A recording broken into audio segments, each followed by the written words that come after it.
Yes, go ahead.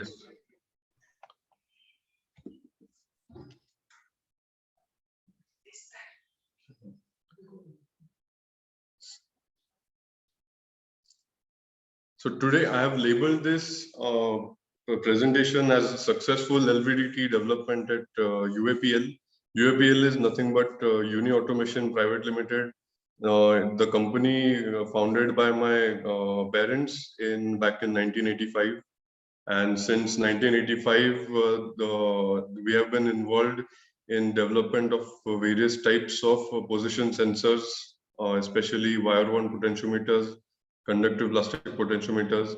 And since 2012, we have now diversified into various fields of sensing, like LVDTs, pressure sensing, temperature sensing, and also into various types of control devices which are used for industrial and even for locomotive applications. So I would also heartfully like to thank my parents for providing me the support for making the LVDT and other developments successful at Uni Automation.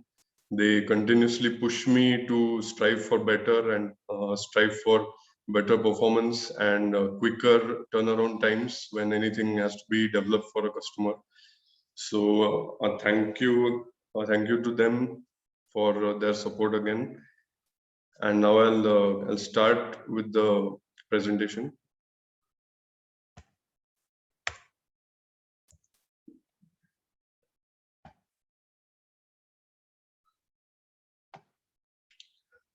So today, what I'm going to cover is what is an LVDT basically, driving factors for starting the LVDT R&D at UAPL, then the hurdles that to be faced along the way in the past 6-7 years, including the investment required, availability of know-how, the hurdles in design analysis, and the most critical was achieving the parameters as per the stringent specifications which have been already made by European and American companies since the past many decades.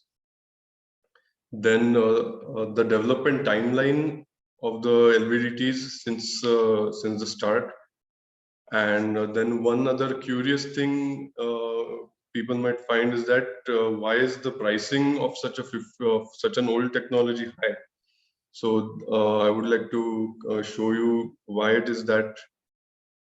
And then the last one is of course, which is critical for any business, is that not just the R&D, but the success in the market, which is required to keep the innovation wheel going on and keep on adding new people, new processes, improved equipments for driving the development forward. So first of all, LVDT is a linear variable differential transformer. Like any transformer, as many of you people might know, that a transformer is basically it consists of a primary coil and a magnetic core, and then there are one or two secondary coils, two in the case of an LVDT.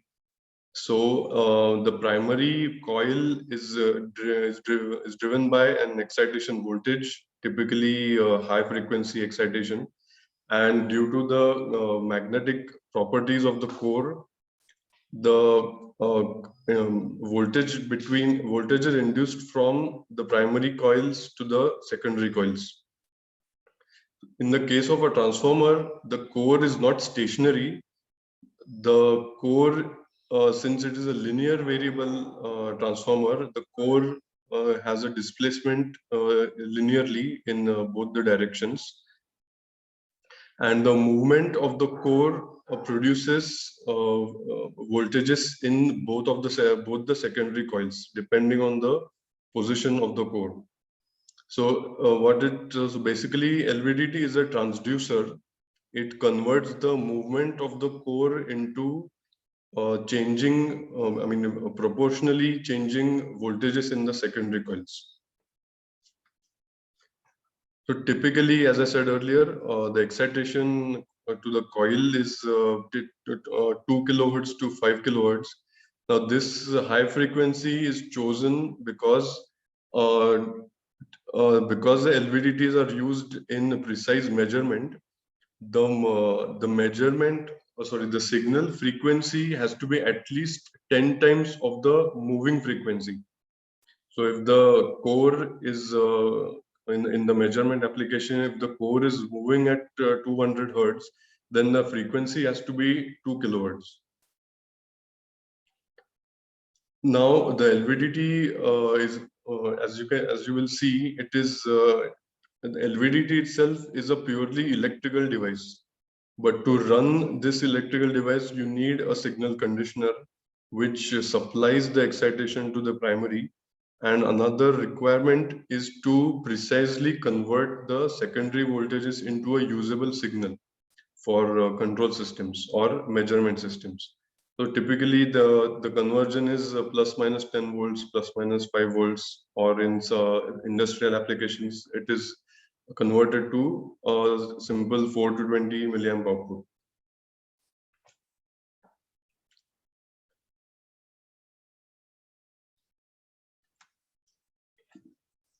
Now coming to driving factors for the R&D in LVDTs.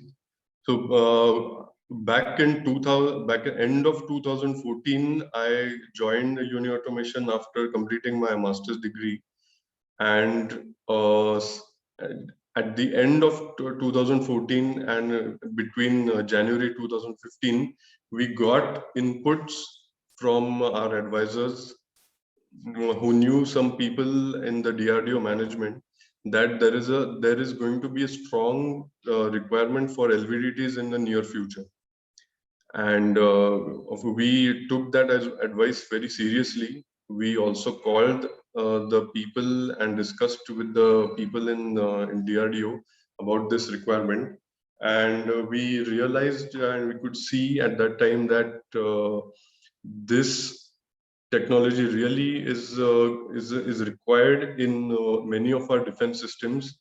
And the main problem at that time was that there were no private manufacturers in India for defense and aerospace. ECIL used to supply, and they even supply now, LVDTs, but they, due to an aging, due to the age of people who had developed the LVDTs at ECIL, many people of them were retiring, and the know-how was not being retained correctly at ECIL.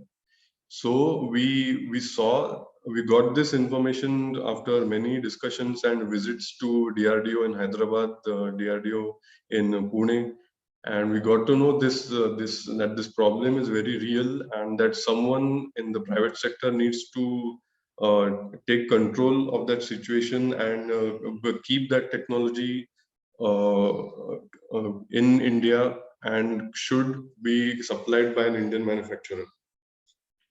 Now there are LVDT technology is quite old. It is almost 40 to 50-year-old technology, and many large companies like Measurement Specialties, Vishay, Megit, French companies, English companies, American companies, all of them, they have developed this since a long time, and they are leaders in that technology.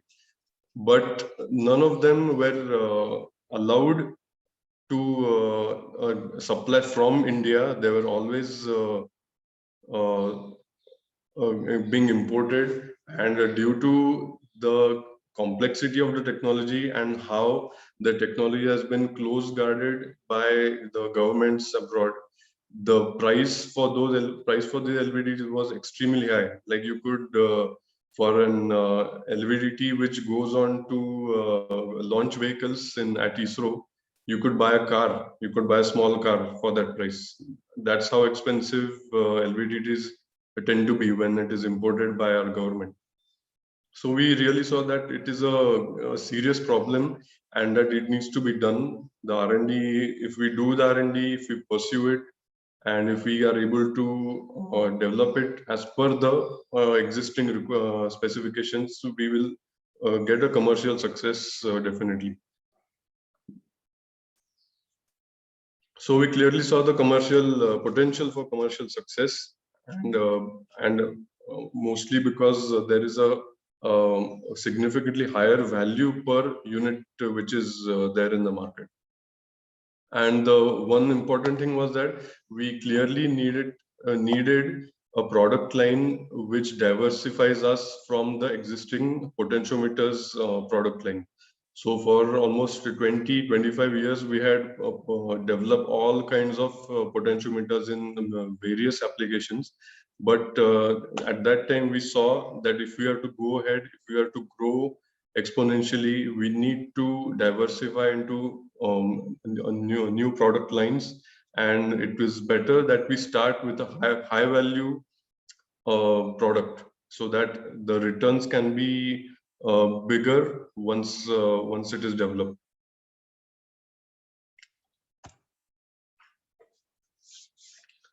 So coming to the problems that we face during the development, as I had said earlier, this technology is quite closely guarded by private companies abroad and also governments. It is still used heavily in the defense and aerospace worldwide, and hence there are a lot of restrictions on the availability of the know-how. Like if you go and if you go and check books, of course you will find all the basics there, but how to exactly meet the specifications which are required for defense and aerospace, none of that info has not been provided anywhere. And even international patents which are there since the many decades, even the patents don't exactly show how the parameters are achieved. They only show what is done and what kind of innovation or what design change is done, but none of the patents even show what exactly needs to be the design and process to achieve the parameters. So what you will see that companies abroad, they're renewing their patents in LVDTs even after 30 years, which goes on to show how important this technology is and how important it is for governments abroad and private companies abroad to keep it going and keep the know-how safely with them. Then regarding the technical factors affecting the the problems in the development is there are a large number of factors which affect the LVDT performance. So if you will see, if you might be knowing like pressure sensors, if you take a pressure sensor chip, you put it on a PCB, you develop the testing setups for getting the pressure, getting the vacuum, you will get the pressure output as required because it is based on a chip. The chip is already made as per the industry requirements. But in an LVDT, you have to produce the sensing element yourself in-house. Nobody is going to provide you the coil required. Nobody is going to tell you, okay, you want this, you want such a low error, I will make this coil for you. Even if somebody is ready to give it, it will not be commercially viable for you to keep buying that coil from companies. There are many coil winding companies which try to do that, but even they find that supplying purely coils, it is not viable even for them, because nobody tries to buy just the coil. They want to make the LVDT entirely by themselves. The another technical hurdle is that the smallest changes in the design, in the assembly, they produce significant performance deviations. I will come to the parameters which are there later on, parameters which are specified for meeting the industry requirements. Then the assembly of the LVD itself is quite complex. There are a lot of manual methods required to do it, and a lot of time is required to develop the skill to make that assembly correctly, and to get to know during the assembly process that whether something is wrong or you are going the right way. So the another thing that we the hurdle that we faced was that a lot of time was required to come up with the PFMEA and DFMEA. So those of you who might not know, PFMEA is a process failure methods effects analysis, and DFMEA is a design failure mode effects analysis. So how the process failure affects the device performance, how the design failure affects the device performance. We required almost three years to exactly come to know how all the things and all the parts in the assembly are working together to give that performance required. Another big hurdle that we faced was the availability of special materials. Now, LVDTs typically consist of stainless steel stainless steel outer bodies, stainless steel tubes, then some machine parts. But the a critical part of that LVDT is the core material, and selecting that with the correct core material and as per the requirements, as per the international standards, and getting a supplier to supply to you at a price which is viable for you. That took almost 1.5 years to develop the correct source. We tried buying it firstly, of course, like everyone, I think many people in India, they try to do is firstly we try to buy it from China. Then the first time we bought it from China, the material was completely different from what was expected. And after buying that, our purchase person, he got information from the supplier that the supplier has completely ignored what I have specified and has supplied whatever material is there with. So it was I would say, in hindsight, we shouldn't have gone to China first. But then we found some companies in India who were purchasing similar material, but not of the same size and specification that we required. So using their information, we sourced the material from three companies after that. And after the first two companies, when we got the material from the first two companies, the third company finally gave us the material at the price that we wanted. And that's when we got to know, after almost 2.5 years, that yes, this is the correct source for us. And one of the most important things in any LVDT is to achieve the performance required, which has been and which is being currently specified by most defense and aerospace companies in India, like DRDO, and companies in DRDO like HAL, ADA, AD, RCI. So the most critical parameter is the linearity, which is required to be as low as 0.2% to have a high performance and very low error in the control system.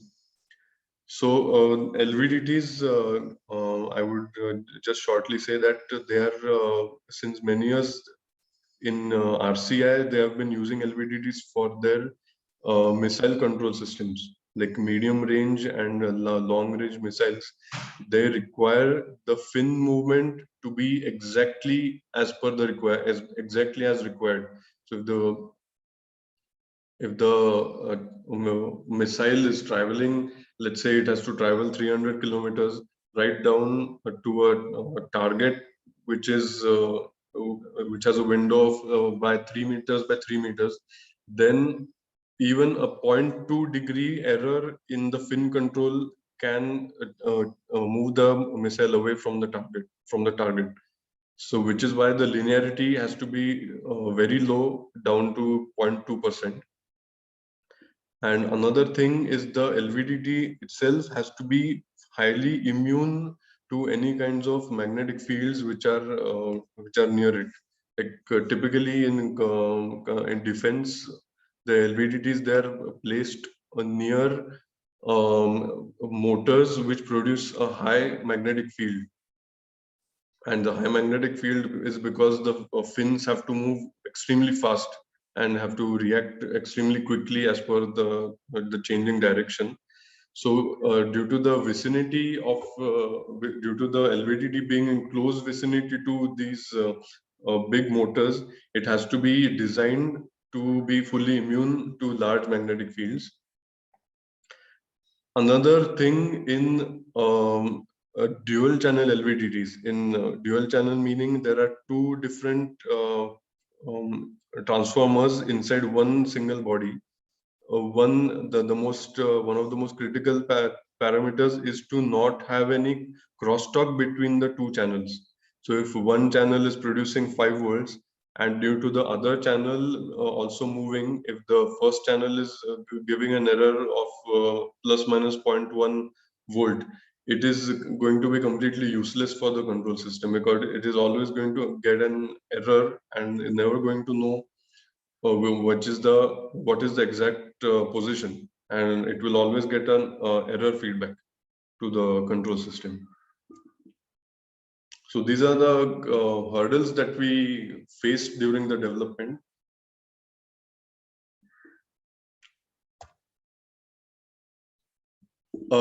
Coming to the development's timeline, I'll cover this a little elaborately because a lot of time was required for developing various LVDTs. So we started in 2016, and first we started with just parts which we could see in white papers and books on sensors. So we started with basic. We used to buy plastic tubes to wind the coils. We used to make the plastic tubes in house by some machining and try to see how the performance is. What kind of coil are we able to wind. We got a very basic winding machine at that time to just to get to know how the coil winding has to be done. And because we had never done coil winding at Uni Automation at that until that time, so there was very little know-how availability even in the company how the coil winding has to be done. Typically, if you must have seen some coils like small induction coils on circuits, they don't require much precision in terms of the turns of the coils and the placement and the accuracy of the placement of the turns. But in LVDTs, that is the most critical parameter: how accurately and correctly you are able to wind the coil. That defines the entire performance, outputs performance of the LVDT. So after starting with such basics in 2016, it took almost 4 months for us to arrive at a basic bill of materials, because to make a coil and to make a coil and just have a magnetic core and trying to move the magnetic core and seeing what the output voltages are. We are not able to see how how are we supposed to change the coil design to match the performance. But after making that after arriving at the basic BOM, we after that we really started to see what we are able to achieve and what kind of changes in the coil winding are required to achieve the parameters. So from after those 4 months, it took almost 6 to 8 months for us to come at basic freeze basic coil winding parameters to achieve the linearity, achieve the low noise. And looking back, looking back to 5 years ago, we see that we were just scratching the surface. There was at that time, I think, when we thought that we have now, okay, now we know, we know how to wind coils for LVDTs. Now we can build any kind of LVDT. After that, since in the past 5 years, we realized that that was probably just 5% of the know-how required to wind the coils to meet all the stringent specifications. Then at that time, we were also searching for customers who are willing to uh, risk the development of the LVDTs in India. And when we started looking for customers, at that time we were already supplying to DRDO in Hyderabad. So we visited there many times, and we started getting inputs from them. Some at least some basic specifications of LVDTs that they require. So at that time, at the end of 2016, we first got to know what are the specifications, what are the sizes, what are the electrical strokes which are typically required in DRDO. And that's when we really started looking into what LVDTs are being imported and how they are able to achieve the parameters. So by the using this know-how, by the end of 2016, we had a basic working model which we could show to show some people in DRDO. But even after a year of R&D, the linearity which is required in the sensor, it was still not achieved. Then, surprisingly, we got to know that there was a defense tender for long stroke LVDTs in 2017, and that's when we got to know that yes, what we had the inputs that we had gotten earlier, that there is going to be a strong requirement in the near future. That this is really happening now. Once we got to see an official open tender for these LVDTs. So after studying the tender requirements, we started learning a lot more. We hired some more people in the LVDT team for development to make it, to wind wind coils faster, wind multiple coils at a time for testing simultaneously. And then we also started purchasing one or two competing products. We invested in importing LVDTs, which we thought could meet the requirements which were specified by our defense organizations. And finally, in January 2018, so that's almost 2 years after we started R&D, we had a proper functioning prototype, which we could show to RCI in Hyderabad. And when we went there, we got to know that there is one more thing which was not there in the tender, which was not there in the specifications, that the sensitivity of the LVDT has to be exactly as per the requirement, because the control systems on the missiles had already been frozen. So now the LVDT has achieved the linearity, but it has not achieved the sensitivity required. Our sensitivity was too high at that time.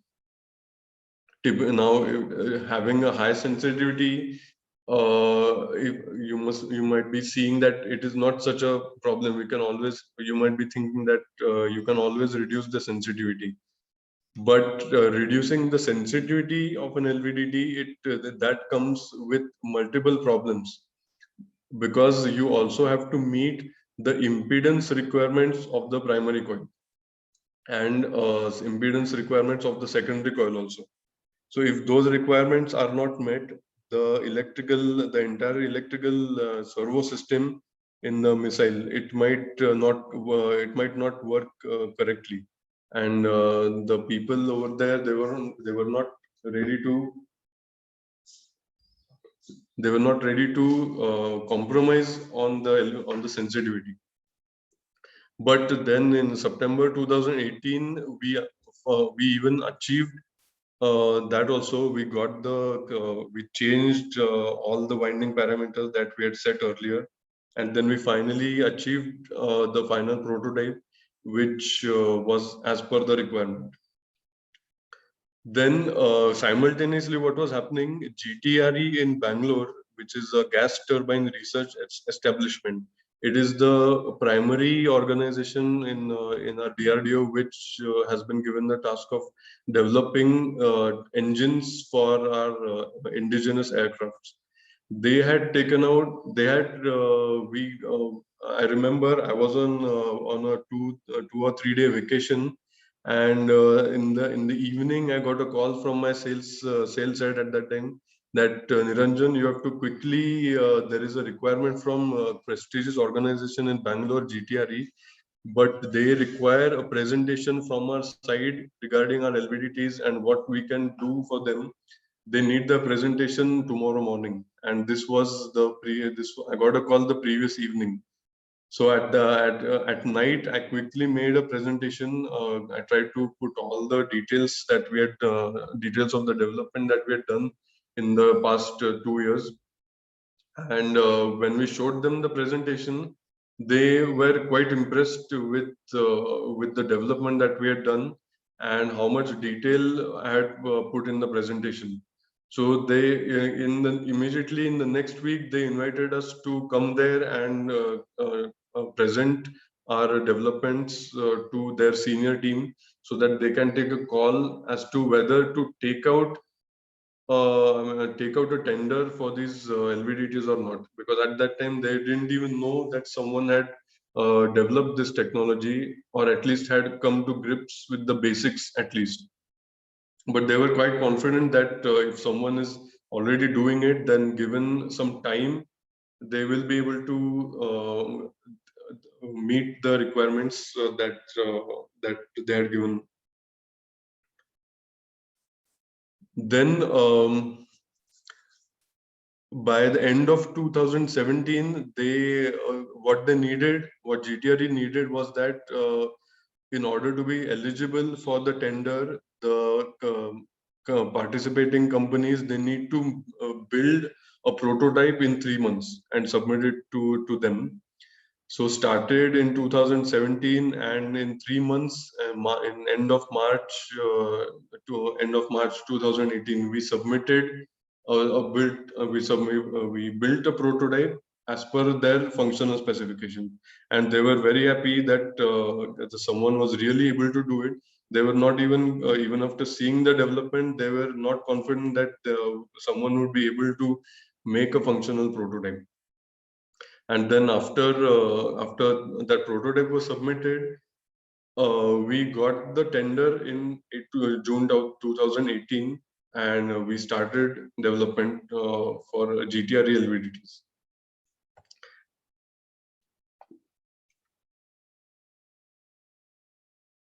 Then in end of 2018, in December, we supplied our first as per specification aircraft grade LVDT to GTRE, and they started doing some basic tests on their systems. They had developed quite a lot of testing equipment for the LVDTs. They had the flight control computer, a fully digital system for that testing, and the first results were also quite satisfactory, I would say. Then what we were doing was that in parallel, we were also looking at other defense requirements. There were applications in small missiles and also medium size missiles. Then in GTRE LVDTs, what the problem is that the LVDTs, they operate in continuous high pressure, high fuel pressure. The system is designed such that the LVDT is mounted in a piston through which the entire fuel flow goes from the tanks to the engine. So the continuous high operating pressure was creating a big problem for the LVDTs. And when we had thought that our robust design, our fully high grade steels that we had used, aerospace grade steels that we had used, they would not be a problem. But even then, some of them were creating deviations after operating in the continuous pressure. Then in September 2019, we developed, then we improvised the process, we developed new processes for assembly, and in September, we improvised the LVDTs such that they passed their vibration, shock, and bump test under continuous 100 bar pressure. So this was a big breakthrough, and what we got to know was that our competitor in this tender, because the tender was split 50-50, that competitor had not been able to even make a functional prototype by that time, and by the time when we had passed all these tests.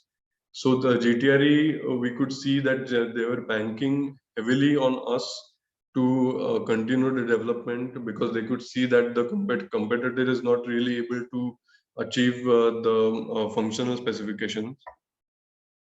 Then in May, during the just when the pandemic started, our people had some of our people, they were staying at the factory to complete orders, and in May 2020 we sent a batch to LVDT which met all the specifications, and they did basic testing at their end on their fuel controller, and that also passed the test. Then when we considering this development, we got to know that VSSC, which is ISRO in Trivandrum, they were also taking out tenders for LVDTs, and we passed after giving a detailed technical write-up to them regarding our development and what we have achieved until now. They awarded us a tender in end of 2020, and now the samples for those LVDTs, they are under development. So these LVDTs, they are 3 and 4 channel types, which go on the PSLV and SSLV launch vehicles, and they are used. They are planning to use for their flight trajectory control. And coming back to GTRE, we are going to complete the development and are going to supply aircraft grade LVDTs we are seeing that by end of 2021. You have 5 minutes left. Yes, sir. Yes, I'm almost done. Then one big breakthrough, and big, I would say, achievement, at least in the basic stage, what we got was that Boeing had approached us sometime in March 2020 through another company, another MNC in India, and they sent us a basic RFQ. Okay, these are the specifications. Let's see if you are able to meet them. And when we showed them our developments, what we have done until now, of course, without revealing all the details about our defense requirements, we gave them a detailed write-up. And in almost 6 months after that, we were in pretty serious. Since then, we have been in pretty serious discussions about developing the LVDTs. LVDTs for commercial aircraft.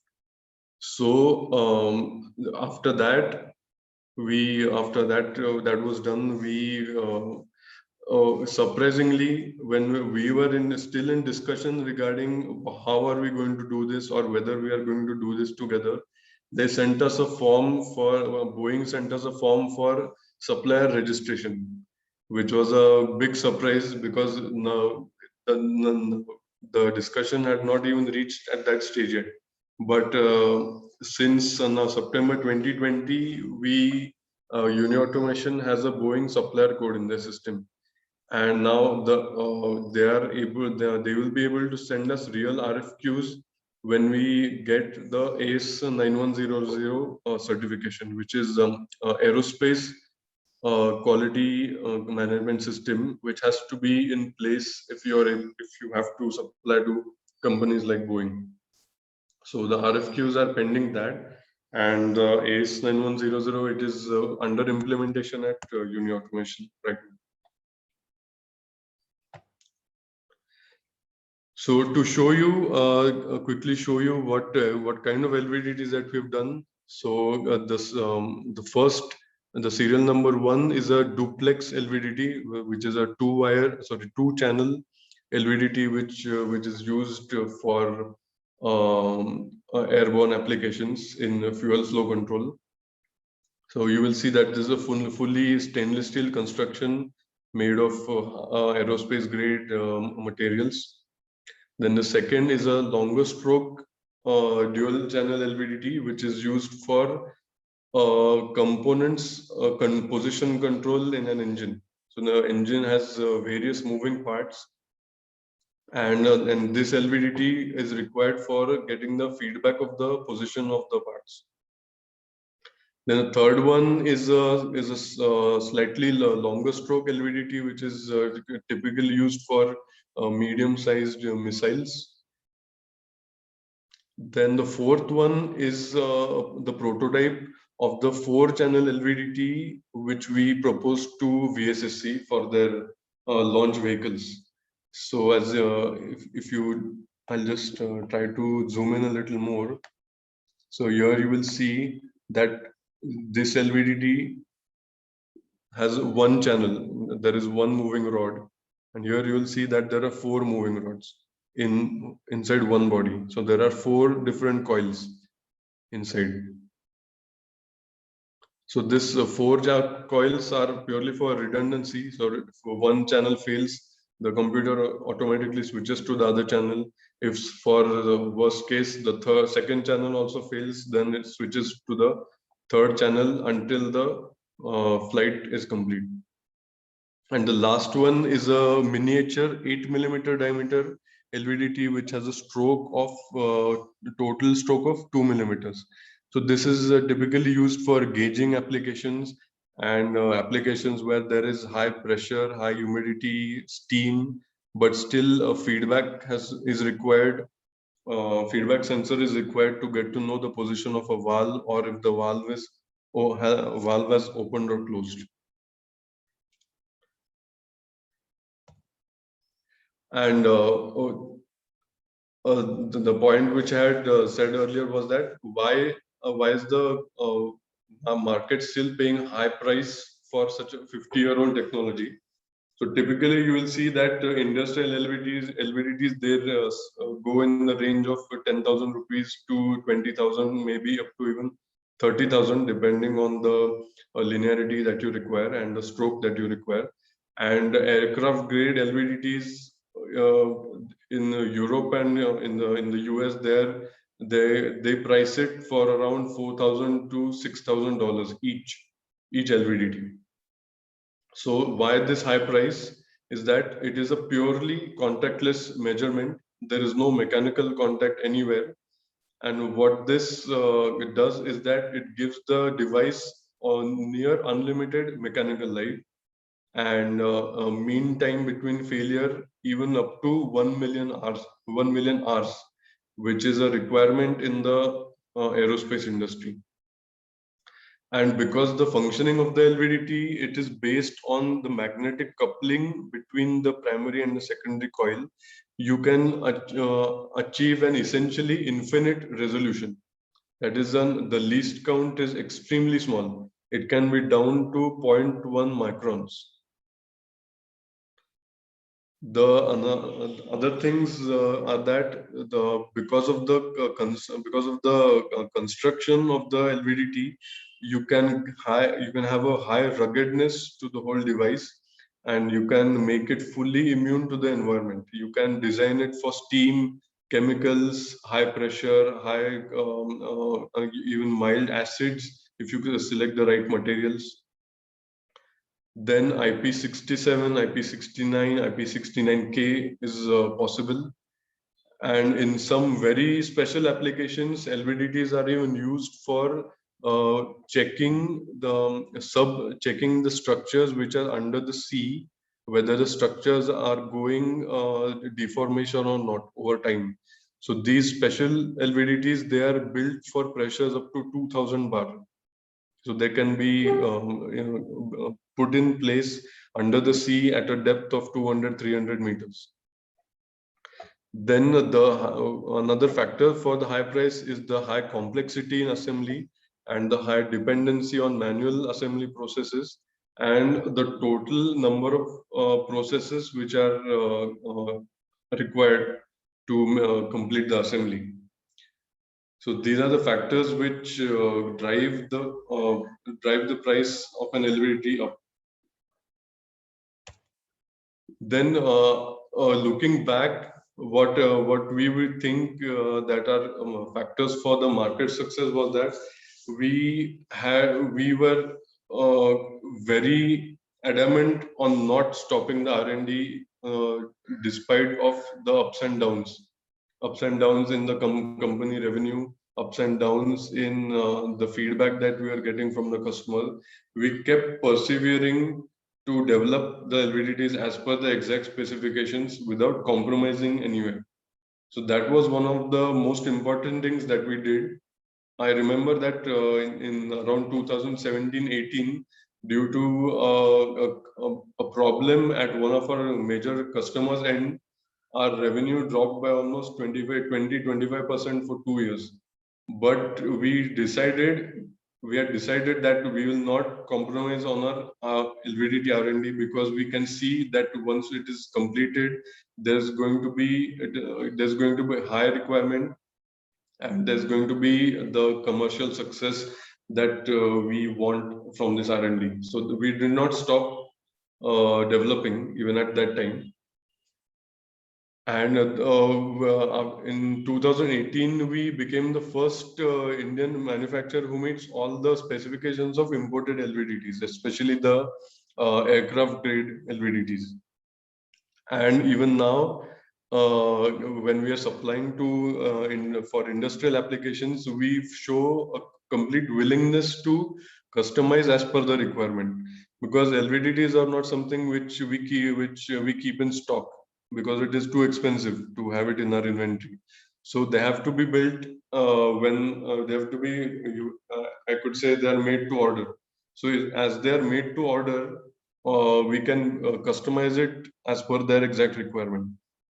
And what important thing we have done since last year, that we have added in-house capital equipment for quick development of customized LVDTs. So we have added CNC machines, we have added welding machines, we have added some people also to have a quick turnaround time for any new customer. So I think these are the factors which have really brought us to this point where we can see that in this year we will have LVDTs which are ready to fly in our indigenous aircrafts. And by hopefully when we get the AS9100 quality certification, maybe this year itself we'll maybe start working on RFQs from commercial aircraft manufacturers. So I think that's all I wanted to not discuss, but present to everyone today. And thank you for everyone's time. I think I'm not a really a good orator, I would say. I don't have that much experience, and somehow that skill has not been honed yet. But with these kind of talks, these kind of discussions, I hope that I will be able to improve much more in the coming years. So thank you everyone for your time, and if you have any questions, I would be happy to answer them as much as I can. Thank you, Niranjan, for this wonderful presentation from start to end. It was a lovely development, and it's really professional, and you have a very professional way of presenting. I must appreciate your efforts. So thanks a lot for this wonderful presentation. Before we move for the question and answer session, I would like to request all the participants to be the member of Tech Forum, and it is free for the time being. There's a link provided in the mail. I have also provided the link in the chat box. So and we will be holding a fortnightly lecture. Initially, young entrepreneurs success stories. So today's success story you have heard, and you can see the efforts developing the cost-effective LVDT sensor for defense applications. Being a defense or automotive, it takes a lot of time for the development, rather more time for validation of the product. So let's move for the question and answer. Those who want to ask, please identify and then ask your questions. Please.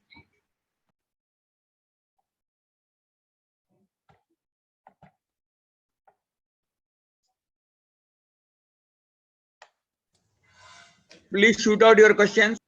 Hello. Can I say something? Yeah, Bedarkar. please identify yourself and say.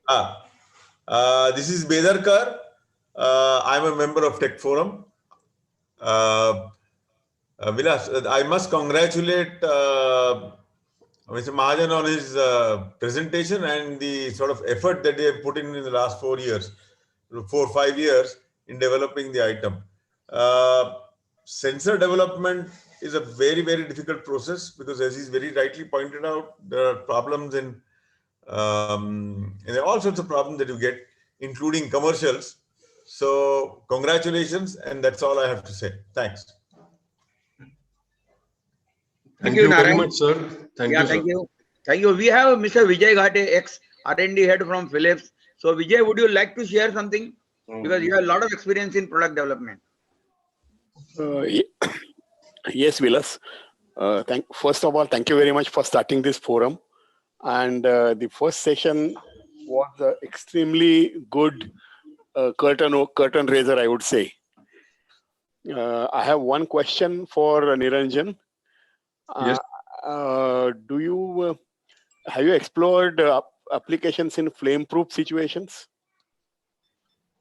Flame-proof, yes. Actually, the LVDTs for GTRE, they are flame-proof. Okay. They are already flame-proof because they're in the fuel system. They are continuously immersed in high-pressure fuel. Okay. So any kind of flame, it must not. The LVDT should not transmit it forward. It should act as a flame retardant. So we have used flame retardant materials in the cabling and also in the epoxies that we have used for encapsulation. Okay, thank you. Yes. Vilas, I'm extremely impressed with what Niranjan presented today because the amount of detail that they have gone into and finally step-by-step approach, starting from identifying what is important and up to final proof, going up to approvals. I think it's very creditable. And there's a lot to learn for our members, I think, through such sessions. Thank you very much. Thank you, Vijay, for this. Friends, Vijay have developed 10 commandments for systematic product development. Definitely, you all will be listening to him very shortly about how to develop a product first time right.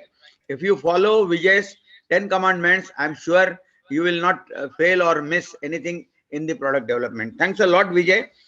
Do you have any more questions? Hello, Niranjan. I am Yogesh Harshi. I have two questions actually. Maybe it was relatively easier to make aggregate level testing, but environments which you are. Please speak loudly. Can you speak up a little bit, please, Yogesh? Because you're not audible at all. Loud. Hello. Am I audible now? Yes, go. Yeah, a lot better. Yeah, actually, maybe it was little bit relatively easier to develop the aggregate level testing, maybe, but the environment in which you are selling these products, they are kind of not predictable, and how you manage to maybe predict upfront whether this particular maybe a product which you have developed will do well in that environment, and how this the second aspect of it is about that 1 million hours testing which you said, how this accelerated testing was conducted. That was question one. And second question is about the patents, how you have dealt with the patents aspect of it. Means whether you are breaching any patent or not, how you have checked that. Okay. So I think in response to your first question, I think the environment which you're saying the actual physical environment of the sensor, correct? Yes, yes, that Yes. application where you are. Yes. Yeah. Yes. So for testing for that environment, we have developed the testing setups in-house. In-house, we have a setup which can create a 200 bar oil pressure on the LVDTs while in running condition, and we are also able to do cyclic pressure on the LVDTs to check whether there are any deviations, permanent deviations, temporary deviations, and whether the signal outputs they remain the same or not. Similarly, we have other testing equipment in-house also. We have thermal shock, we have thermal cycling equipment in-house to check that each LVDT that we make, it is able to sustain the environment, the changing temperature environment. And the other tests that has showed in the presentation we have done. So typically, in let's say automotive, vibration test is of 5 minutes per axis, or maybe 20 minutes per axis. But in this case, for an aircraft, we did it for 3 hours per axis under pressure. So that is a huge gap between how the test is being conducted and the method of testing that really defines and gives you confidence how good your design is. So the way you test the products, that gives you confidence, and that gives your customer confidence that it is able to, or it will meet their requirement. And coming to MTBF is actually, it is a calculated value. It is not an actually tested value. So what is done is there is a method called Weibull analysis. So the Weibull analysis shows you what is the weakest point in your design, and that weakest point in your design, that defines how much life can your design produce. So it is not an actually conducted test of 1 million hours. For MTBF calculations, for example, I would say that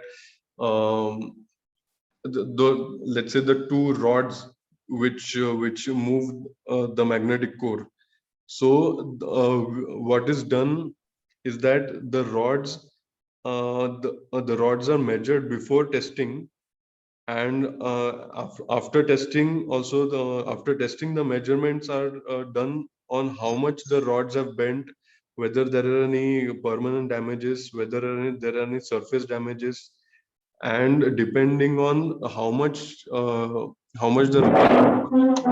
testing, you can there is the Weibull analysis provides you a detailed calculation of how much life that rod can sustain without affecting the performance. Okay, I think, thank you. We have one Mr. Yatin Tambe from Friction Welding Technology, and he doesn't only develop indigenous products but exports also. So definitely we would like to listen from Yatin Tambe, how is his experience and how he found this presentation today. Over to Yatin. Good morning, Ravade sir and Niranjan. I'm really impressed with the presentation what Niranjan had done, and really appreciable initiative by the And Rabade sir, you are conducting that. I'm really happy about it and looking forward for many lectures like this. Thank you very much. Okay, thank you, Yatin. Any more questions?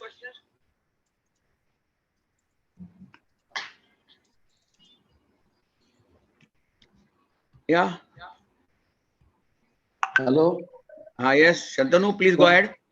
Yeah, sir. I'm very. I joined a little late due to some problems in the connections. But however, I'm very impressed with the presentation by Niranjan and Mahajan sir. I have full respect towards you and your commitment towards the industry and the innovation that you are doing continuously over this period. And I'm very delighted to tell you that I am your customer since last almost 16 years. I'm using, and recently we have developed one sensor with your potentiometer in that, and that also we will present in this session sometimes when we get an opportunity. When Mr. Rabde sir has a good role in this technical forum, and I'm very much impressed about the activities, and the university people are taking interest, and all industry is coming toward a forum where the interest in the sensor is being generated, because this is a very important field. Actually, sensor is the backbone of many fields, and this is much ignored field, and many large countries who have developed many industries, the backbone is always sensors. And I'm very impressed that Vilas Rabde. Thanks a lot, Shantanu, for kind words. And friends, on 8th of August, Shantanu is going to present his indigenous development. You know, he manufactures weather stations, and most of the sensors in weather station used in the country today are imported. But he has successfully developed humidity as well as temperature sensor. And on 8th morning, 8th August morning, he is going to present. We have Mr. Vishwas Kale, who does not only develop but exports also some of the products. So definitely we would like to hear from Mr. Vishwas Kale. Mr. Vishwas Kale, please.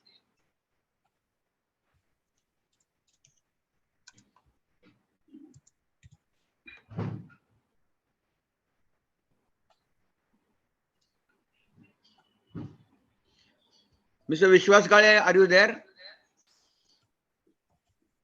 Okay, before Vishwas comes, anybody else would like to make any comment? Or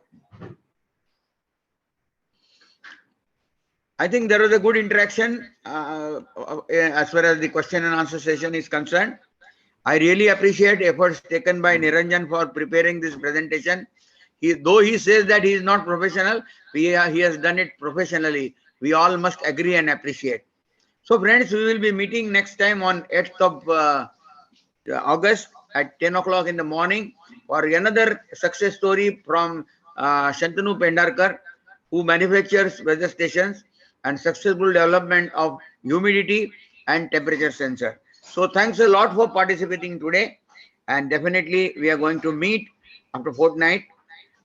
Membership as on today is free, so please join us by clicking, and ask your friends, like-minded friends, to join Tech Forum, because it is a group and it is not my forum, it is our forum, and you have to put your inputs also in the activities.